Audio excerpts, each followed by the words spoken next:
C'est le film géorgien sur l'autre rive. C'est une merveille. This festival is focused on film industry from former socialist countries. Do you think that these films are interesting for European or American audience? Well, you know, if a film is good, it's interesting for everybody. What happened, you know, is that I was very much anti-Stalinist and even anti-communist all my life, though I'm a left-wing person all my life too. But, you know, one of the very few good things about the former socialist countries is that they took interest in cinema. Except, of course, which is a very important factor, the censorship. People could do things that they could not have done probably very often in the West.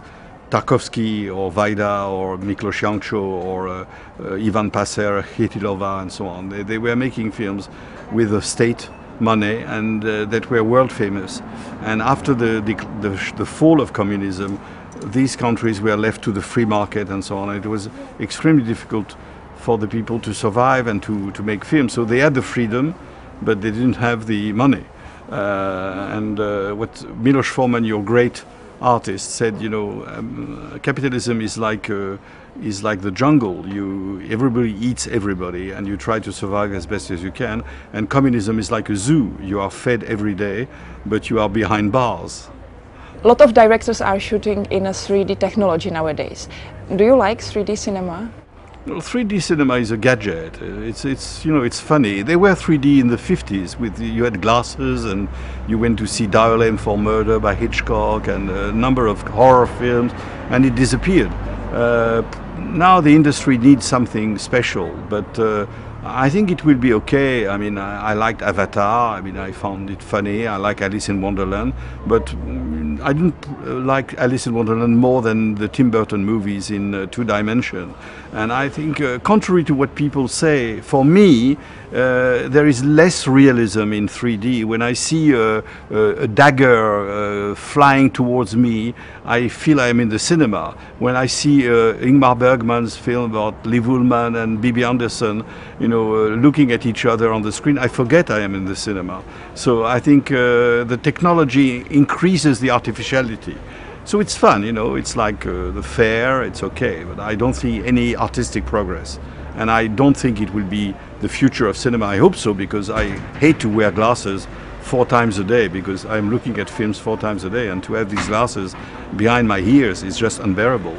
Why do you like film? Why do I like film? Well, I think because because film opens up to everything, you know.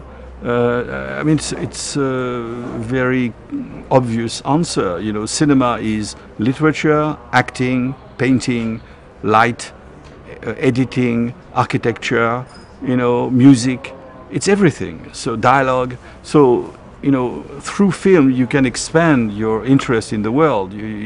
About politics, about sex, about psychology and so on. And it's a summing up of all the art forms, you know, and I am interested in all these art forms separately, but they all come together, and it's because of Czech cinema that I came to know Karel Tiger and Bolumil Hrabal and not Milan Kundera because he was writing in France, but Skoretsky, you know, all these